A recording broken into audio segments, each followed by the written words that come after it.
If your fasting blood glucose exceeds 126 milligrams per deciliter, that's a clear sign of diabetes. And if your post-meal blood sugar frequently surpasses 180 milligrams per deciliter, you're putting your body in danger. Nerve damage, kidney failure, stroke, and even vision loss. But here's the dilemma. How can you enjoy food without constantly worrying about blood sugar spikes?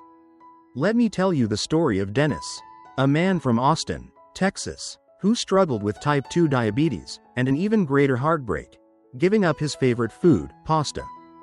Dennis loved pasta. He could live without bread. He could pass on potatoes. But pasta? That was non-negotiable. Yet, after receiving a stark warning from his doctor about his dangerously high blood sugar, he had no choice but to give it up. He tried all the low-carb pasta substitutes flooding the market, but every single one left him disappointed.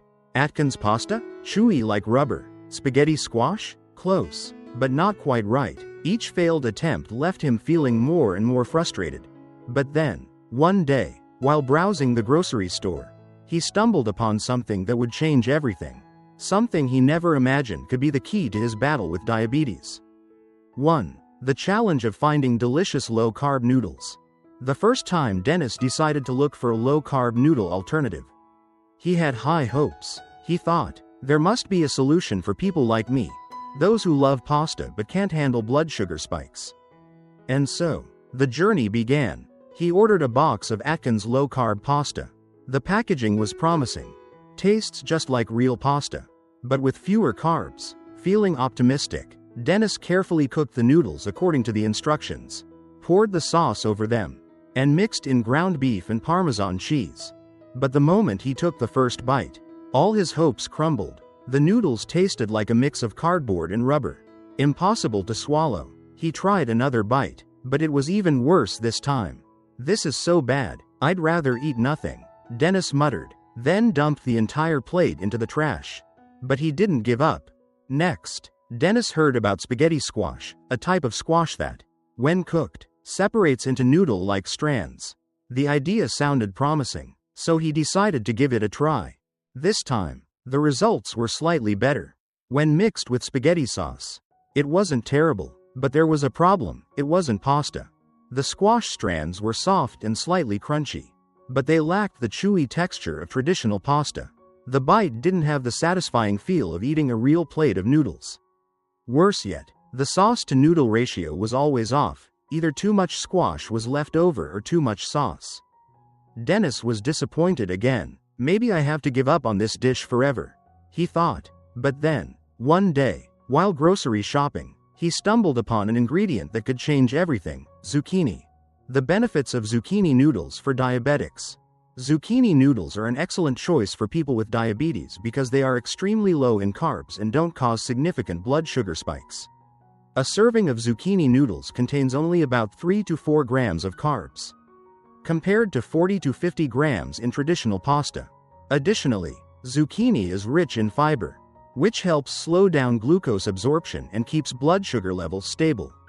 This type of noodle is also composed of 94% water, helping the body stay hydrated without causing bloating.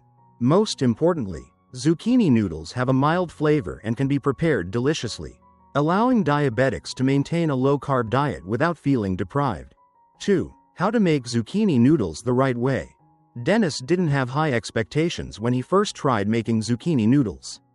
He had heard about them on low-carb forums, but the idea of eating noodles made from vegetables made him hesitate. Still, after so many disappointments, he had nothing left to lose. He picked up a few fresh zucchinis from the grocery store and brought them home. But how was he supposed to turn them into noodles? He remembered that he had bought a spiralizer years ago but had never used it. Digging through his kitchen cabinets, he dusted off the forgotten tool and placed it on the counter. He trimmed both ends of the zucchini, placed it in the spiralizer, and started turning the handle. Before long, thin strands, surprisingly similar to real spaghetti, began falling onto the plate. It looked more like pasta than he had expected, but there was a problem. The first time, he tried eating the raw zucchini noodles, and the result? Not good at all. The raw strands were bland, slightly chewy, and didn't resemble pasta in any way. He frowned and shook his head. Another failure? But Dennis didn't give up. He poured a little olive oil into a pan, heated it, and gently tossed in the zucchini noodles. A soft sizzling sound filled the kitchen, and a light aroma started to rise. He sprinkled a bit of salt and pepper and stirred them for a few minutes.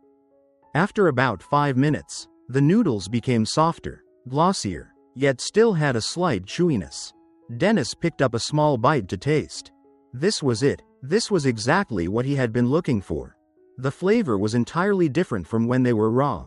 They were just the right softness, not mushy like spaghetti squash and not rubbery like packaged low-carb noodles.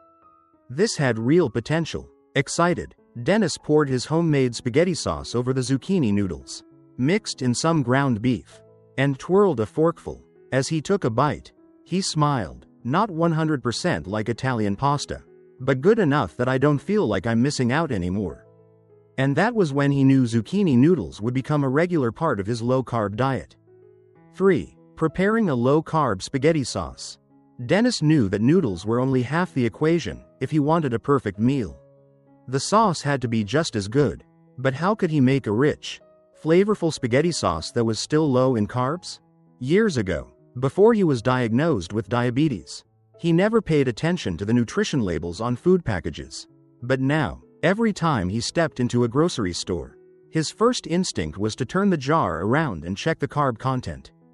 He walked along the aisle, picking up jar after jar, examining them carefully. Some contained 12 to 15 grams of carbs per half cup, while others had only about 6 to 8 g.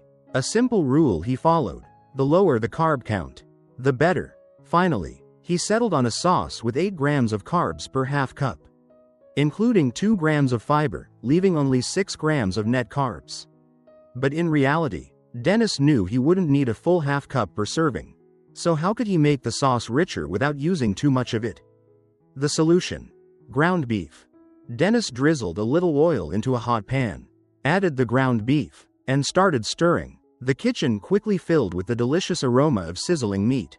Once the beef turned golden brown, he poured in the sauce, stirred everything together, and let it simmer for a few minutes to meld the flavors. As he looked at the thick, fragrant sauce in the pan, Dennis knew this was what would transform his zucchini noodles into a real meal. Now, there was only one step left: testing how his blood sugar would react to this dish. 4. The benefits of zucchini noodles.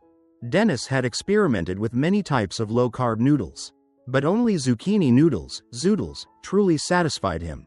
More than just the decent taste, the most important factor was how they affected his blood sugar. That day, after finishing his meal, he took out his blood glucose monitor.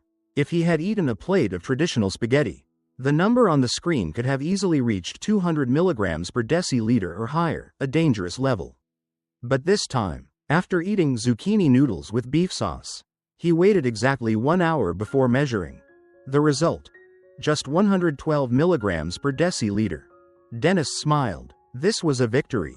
Zucchini noodles weren't like other types of pasta. They barely raised his blood sugar.